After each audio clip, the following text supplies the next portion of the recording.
Right, so here we go for part two. So in part two, I'd like to talk about these guys known as Saurischia, right? This specifically, I'm going to start with the Sauropaudomorpha right here. So these guys are the largest things that ever roamed this earth, right? It's not the largest animal ever. That's the blue whale, right? But some of them can actually be like extremely long, like 90 feet long, like over 1,000 pounds. Like just for comparison, these guys would dwarf elephants by a landslide. These guys are mainly herbivores, and they actually have like extremely long necks, like these guys right here, right? And probably browse like on woody vegetation. So one of the things that's actually very interesting about these guys is how small the skull is, right? If you're going to be that large, you cannot have a skull that is massive because that's going to put a lot of stress on the muscles of that neck here. So they're going to actually, even if the small skull that they have, they're going to have a modified like cervical vertebrae here with a lot of ligaments, specifically that ligament known as nuchal ligament, which is the ligament that holds your head, pinches the back of your head and like keep it like somewhat like upright form for your head. They have a massive like nuchal ligament like that support their neck above the ground, right? And to get this big, these guys actually relied on a simple diet, actually, just browsing vegetation, right? Um, One of the things that actually makes their skull lighter actually is their teeth. They don't have like massive teeth, you know, and instead, like their teeth are short and flat at the top, and this is another way to actually light up the skull. Teeth weighs quite a bit. Teeth by itself, one of them probably doesn't weigh much, but when you actually had like the teeth, the socket, and the bony part of the maxilla that supports that, and the bony part of the dentary that supports that too, that adds weight. So to do part of the mechanical digestion, these guys had to consume gastroliths, right? Um, so these could be calcareous formations formed in their modified stomach, like the gizzards of chickens, or just rocks that they actually ate. The idea is that the stomach, because it's a muscular organ, it can actually hold like some pebbles on the inside, and as these pebbles are holding the inside, the stomach contracts. The stomach is a churning machine. I like to explain that the stomach is like a churning machine. The stomach is very much like a cement truck that keeps like churning things around. So what actually happens then is that these little pebbles, it's probably not pebbles, like for that size, it probably be boulders, like that are inside their stomach can do the mechanical digestion, right? And also like with a social hierarchy associated then, like they have like some like fossils indicated they have like tracks of like 23 individuals walking together. Now imagine like 23 of these giant beasts like roaming the earth. They created havoc everywhere they went, right? These guys have to travel long distances because as a rule of the thumb, is an ecological law pretty much that the larger you are, the bigger is going to be your home range. So these guys probably lived like in continental scales, right? Their home range was probably an entire continent because they get to an area, consume all the trees, and run out of resources. They have to go somewhere else. So um, their social structure then and the way they travel is very important for their lifestyle. And uh, they have like large clutch sizes too, perhaps with little parental care. Based on fossil record too, right? These guys probably were like warm-blooded, like quote marks, because what actually they have is that they have like gigantothermy, right? The larger you are, the more thermically stable you're going to become. So the they maintain their core temperature relatively stable simply by being massive, you know. Um, and this actually speeds up their metabolism quite a bit too. If you can maintain your body temperature relatively high, you can support more mass and speed up your metabolism. As a matter of fact, I can actually say that gigantism was a way of life for the Sauropaudomorpha because many of them are so large, right? And they are the most famous because of that, um, because of their uh, um, because of their size, right? So these giganothermic, like I said, like speed up metabolism. I said it wrong. Like it's lowers your metabolic rates. So that means that actually, I was trying to say that they actually get bigger, right?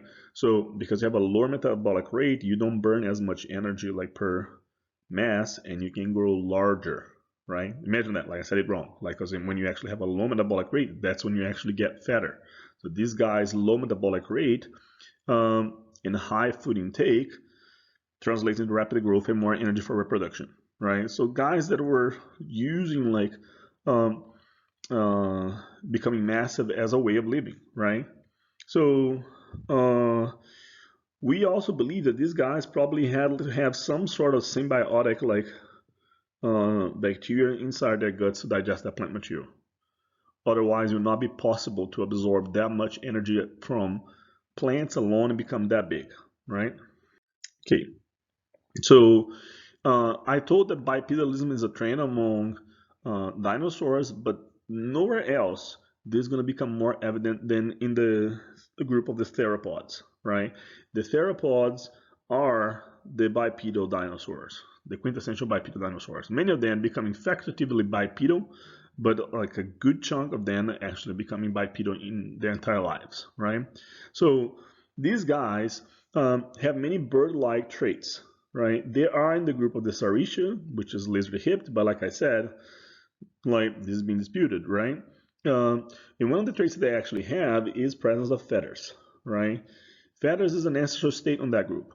They found like a form of raptor, Deinonychus, that actually had those feathers. It's perhaps one of the first fossils that we actually have with feather markings on them, and concluding that these guys actually were feathered. And why that doesn't show up in the movies? Well, if you actually put like a feathered dinosaur in a movie, it's gonna look like a chicken from hell. So that doesn't sell like in movies, and it probably will not look as menacing. So Hollywood just decides to not put that there, even though like there's plenty of evidence now indicating that feathers were indeed um, present in the group. The other thing they actually have that is bird-like is reduction or complete loss of teeth. We already saw a little bit of that in the Sauropodomorpha, the teeth being very small, right? But here, there's a complete loss of them. They go um, from batteries of teeth to beaks, right?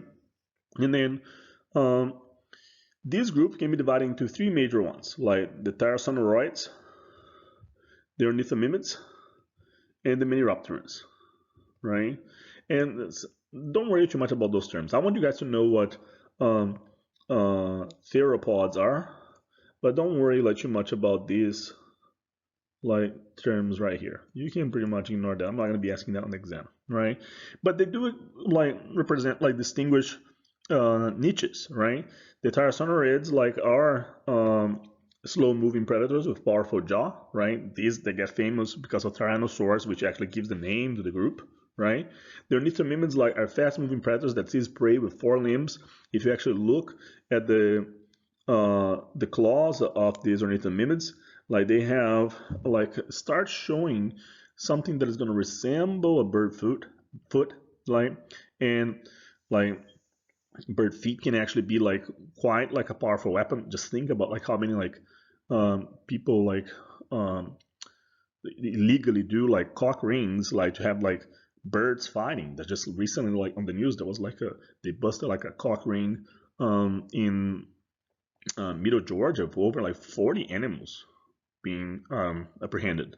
So they are like vicious creatures. Like, and then the Megaropterans, which just like the Ornithomimids, start like using their claws as weapons too, right? Fast-moving predators use the hind leg claws for predation. Uh, the idea is that like once these guys here, like Deinonychus, leaps forward, you know, so this is my Deinonychus here. I'm gonna be quick. It puts its legs like it's a really ridiculous drawing, right, with their claws like forward, and the idea is that like you'd use that to spear your prey, you know. So leaping forward there. I know my drawing is ridiculous, but at least keeps you entertained watching a lecture online. Okay, so and then these Maniraptorans, like it doesn't include like the non-avian dinosaurs, which are right here, right? The non-avian dinosaurs are the birds, right? And that's a group that is a sister group to all that here. And these guys here, this terminology that I just mentioned, right, constitutes a paraphyletic group because some of the descendants of this guy, right, those are all the descendants of this guy, right, some of these descendants, which are highlighted right here, are not included in the group, right? So let's talk about the Tyrannosaurus. Here, let me like move my image a little bit. So here is T-Rex, right? This specimen specifically here is actually called Sioux. Sioux is like one of the most well-preserved like T-Rexes. It's not the most, but one of a very well-preserved like specimen. This is actually, if some of you may actually recognize this location, this is the Field Museum in Chicago. And then everything you see in this model here is real except the head, right? The head is not like mounted. This is a cast of the head, like a fiberglass thing. The head is actually located right here in the chest, right on top there of Field Museum.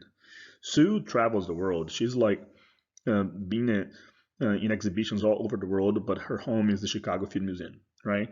The T-Rexes are a fascinating group because of their large skull. Different than the Sauropodomorpha that have a small skull, these guys have a massive skull that doesn't seem that it's proportional to the rest of the body of these animals, right? So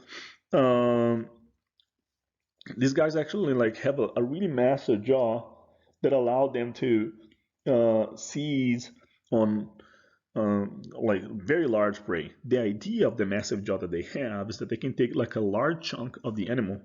They can take like a large chunk of the animal and actually, with just one single bite, cause them like to bleed to death and eventually kill it, right? But the other thing that is interesting about them is that how small their arms are, right? In the trend towards bipedalism, you have really powerful legs and the arms are not that important. People actually hypothesize that these small claws that they have right here is just used to disembowel prey, to move things around as they're chewing on it, right? Move bones to the side. But like with this powerful jaw, you probably don't have to worry too much about bones, right? So I guess we never know about that, what actually happened with those little arms, right?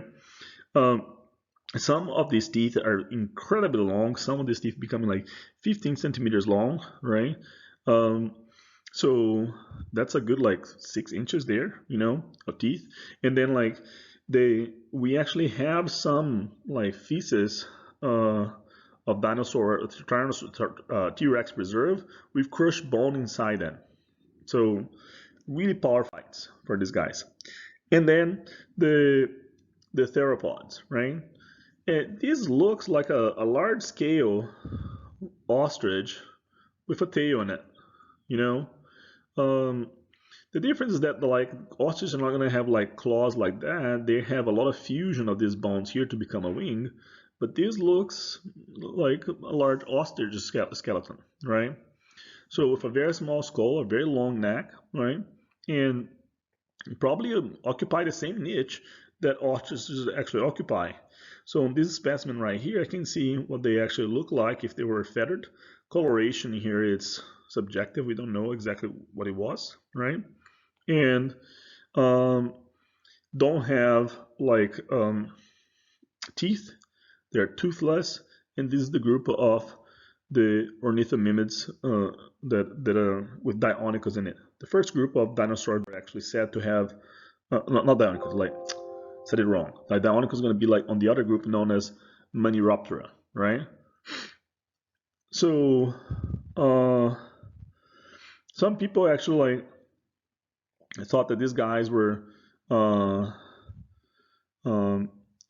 leaping forward, like to hunt their prey, like I suggest for the other group, but like it's probably not like possible given the mechanics of their leg. These guys have an S-shaped neck, which is very much chicken-like, and use their like hind legs like to disembowel prey as well, right? People believe that they probably took down their prey not by leaping forward and actually killing the animal with their claws, but actually by acting like wolves, right? Pack hunters, taking small bites of it, driving their prey to exhaustion, eventually um, taking them down, right? They can probably, like, with this sort of behavior, they can probably take down prey that were like 3 times their size. And just think about how wolves can actually take on bison sometime, just by driving them to exhaustion, right? So um, the claws are massive, and um, if they could potentially take down their prey, like these, like massive claws probably could actually perforate a lung or a vital organ. So um, I like to say, like, that these guys actually probably have like a piercing action with their claws, like a dagger that can actually go deep and perforate a lung or so, right? They have evidence that this group of the Maniraptor had some extensive parental care, because we actually found like some fossils that in which they're brooding their eggs. So these guys are very much like um, aggressive birds that don't fly, you know. So look it up later. There's an animal that, like, and I'll talk about that later. There's an animal that called cassowary. Cassowary. Like, if it was in lecture, I'd show that in Google for you guys. It's a bird that's aggressive that probably behave like these guys, right? So um, the theropods are the ones that unite birds with the non-avian dinosaurs. So unite like theropods with the non-avian dinosaurs, which are the birds, right? So they have many traits that unite them. This is often a question in the exam, so pay attention to those traits.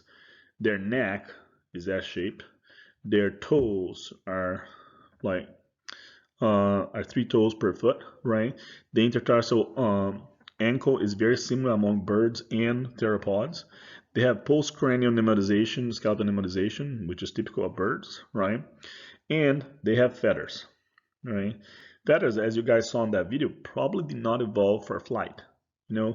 Feathers, like, most likely developed like for thermal insulation, right?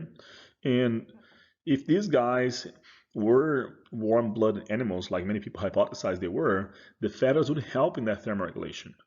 Eventually, these feathers are used for flight. So again, this is another example of an exaptation.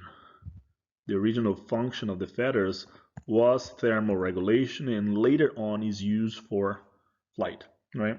On top of this, feathers are also used for other things, right? When you're brooding their eggs, you can keep them warmer that way, right?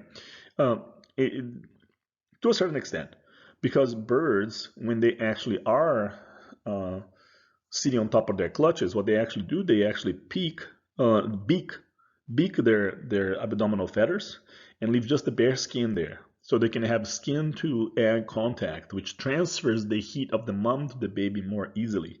If the feathers are insulating, you do not want to have the feathers in direct contact with the egg, right? If you want to transfer the energy, your heat energy to the egg. So do they have that? We don't know. Like, if they have this behavior of removing the feathers, right?